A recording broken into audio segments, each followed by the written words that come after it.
The rain had been falling for hours, turning the city streets into mirrors of restless light. Ethan Moore sat by his apartment window, watching droplets trace uneven paths down the glass. The air smelled of wet concrete and nostalgia. He wasn't expecting any messages that night, he hadn't been expecting much of anything lately.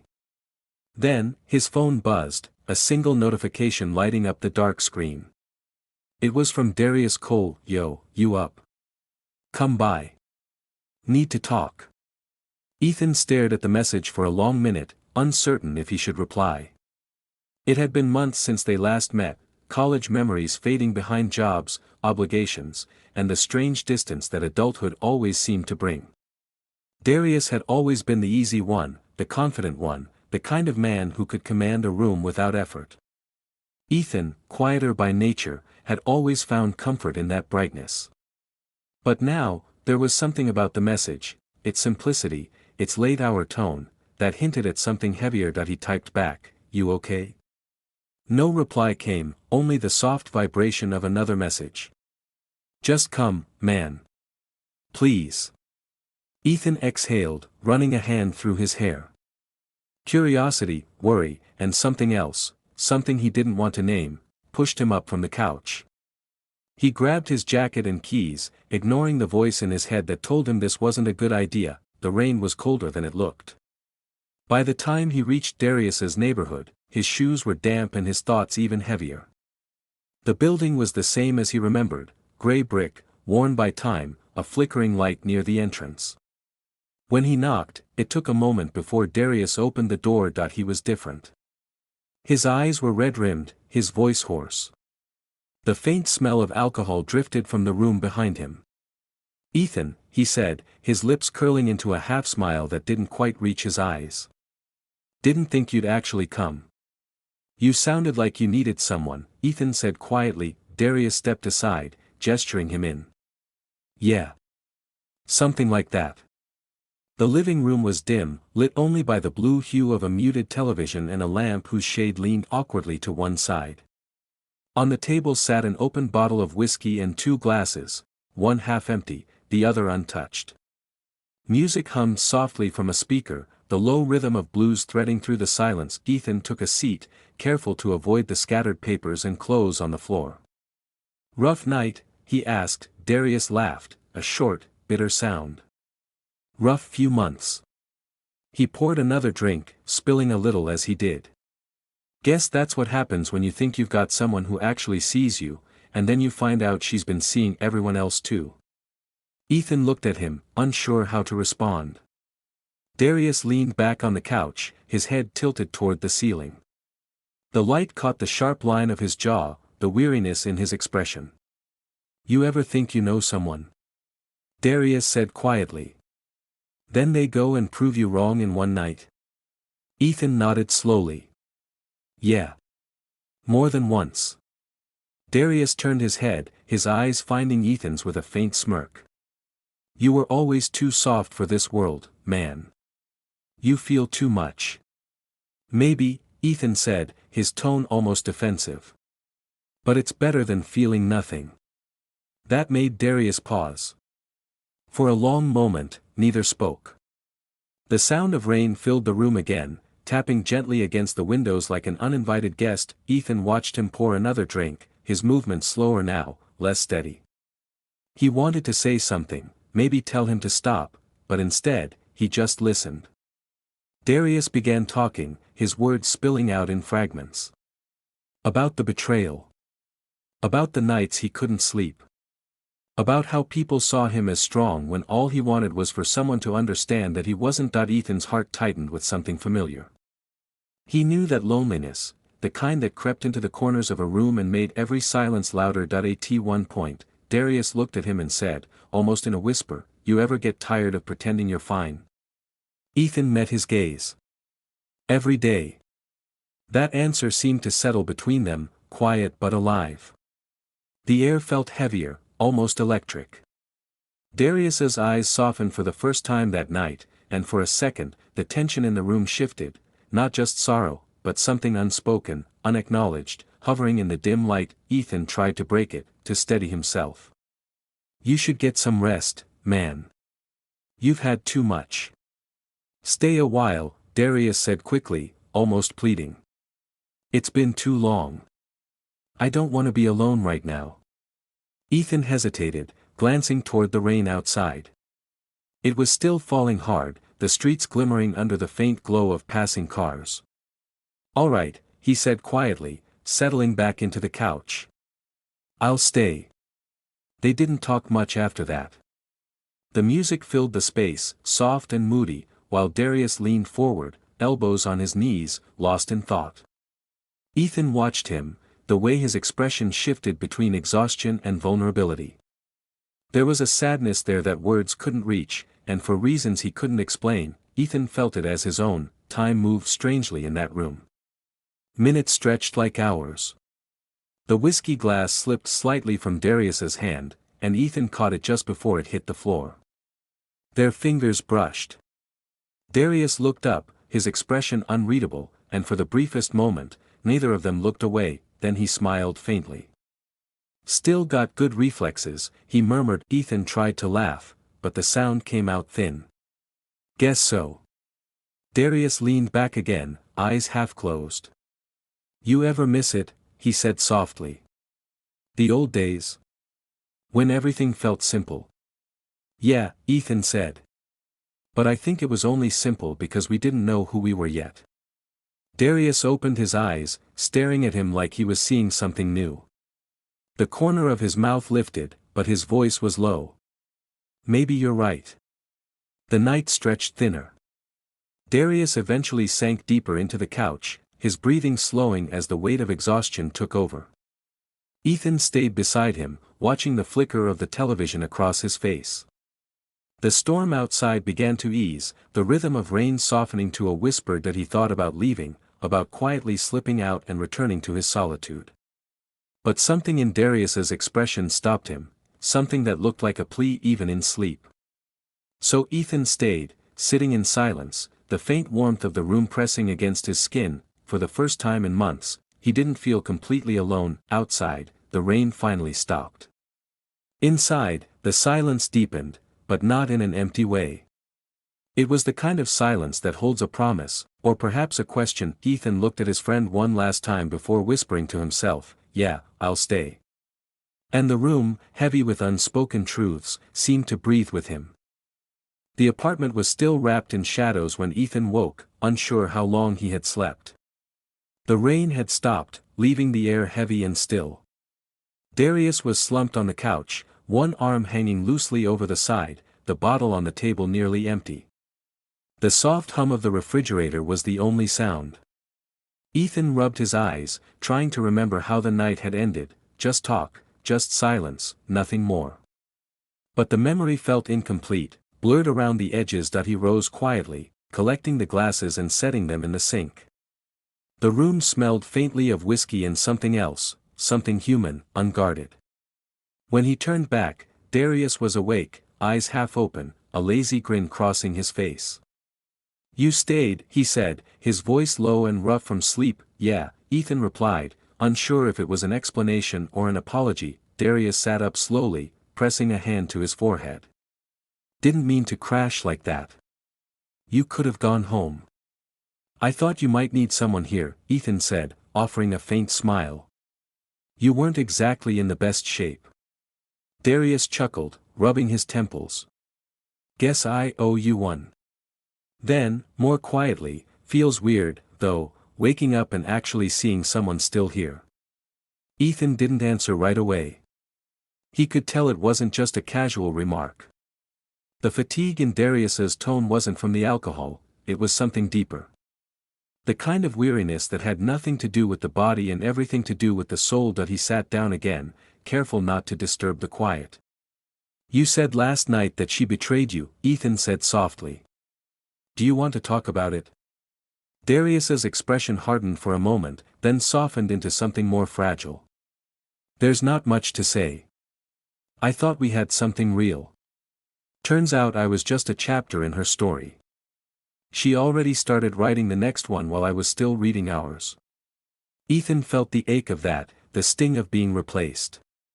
You cared about her, he said. Yeah, Darius said. Or maybe I cared about who I was when I was with her. You ever feel that? Like loving someone was the only way you knew yourself?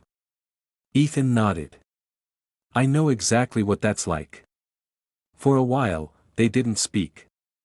The morning light crept through the blinds, carving lines of gold across Darius's skin. Ethan found himself studying the way it softened his features, the quiet curve of his mouth, the tired set of his eyes. There had always been something magnetic about him, but now that energy felt different. Vulnerable. Human. Darius noticed his gaze and smiled faintly. You're staring, man. Ethan blinked, embarrassed. Sorry. Just spaced out. Nah, Darius said. You've got that look again. Like you're trying to read something that ain't written yet.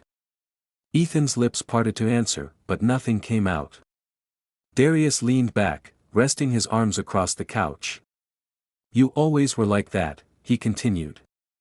You don't talk much, but you see everything. People like you, dangerous, man. You make others feel seen when they don't even want to be. Ethan laughed softly. I'm not dangerous. Maybe not on purpose, Darius said, meeting his eyes. The air between them thickened. Neither looked away. There was no music now, no rain to fill the silence, just the pulse of something unspoken. Ethan's mind told him to move, to break the moment, but his body didn't listen. He could feel the tension rising, the quiet recognition that they were crossing some invisible line neither had drawn until now. Darius was the one who spoke first. You ever wonder why we lost touch? Ethan shrugged. Life, I guess. People drift. Maybe, Darius said.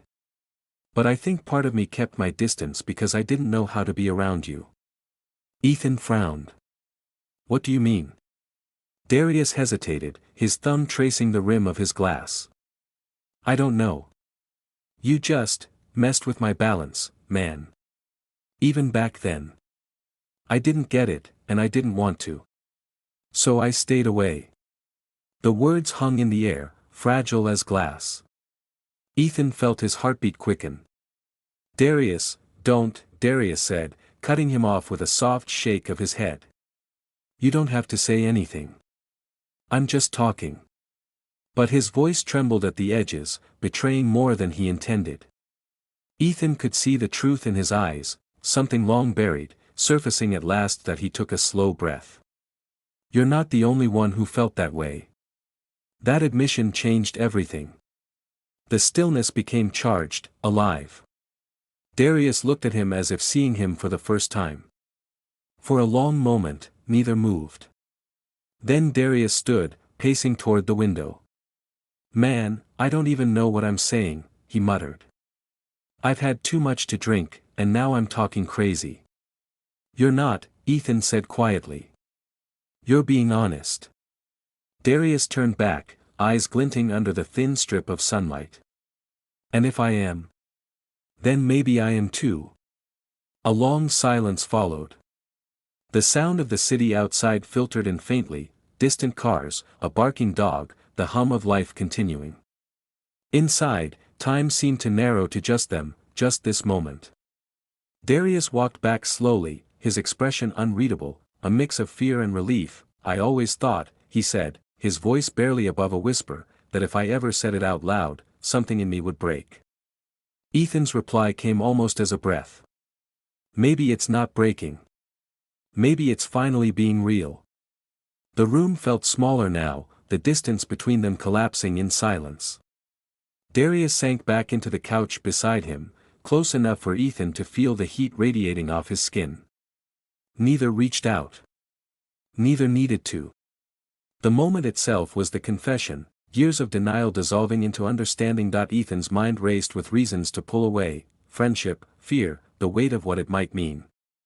But none of them felt strong enough to overpower what was happening. Darius looked at him, eyes soft but unguarded, and said quietly, I don't know where this goes, Ethan. I just know it's been there for a long time. Ethan nodded, his voice barely audible. I know. The light shifted again, dimming as clouds drifted past the window. Their reflections overlapped faintly on the glass, a merging of shapes, blurred but unmistakably close. Darius leaned back, closing his eyes. You ever wish the world would just stop for a while? Just long enough to figure yourself out? Ethan looked at him, his heart unsteady. Yeah, he said. Right now. They stayed like that, the silence between them no longer empty but full, of confession, of confusion, of something both dangerous and inevitable. When Darius finally opened his eyes again, there was a calmness there. Thanks for staying, he said softly. I didn't realize how much I needed it. Ethan smiled faintly. You're not the only one. Neither of them spoke again. The morning stretched on quietly, the rain returning in a light drizzle, tapping against the window as if marking time. Ethan sat beside him, feeling both the weight and warmth of the moment. He didn't know what it meant, or what would come next, but for now, that uncertainty felt strangely like peace. The morning unfolded with the easy rhythm of family life. Caleb Monroe rose to the faint sounds of clattering dishes in the kitchen and the low hum of voices downstairs. Liam Carter stretched beside him, half asleep, his arm draped lazily across Caleb's waist before slipping away as he rolled out of bed.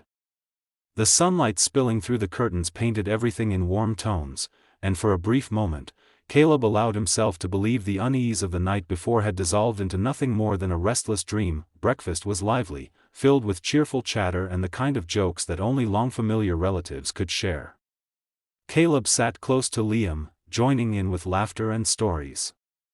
For most of that morning, he felt secure again, cocooned by the warmth of belonging.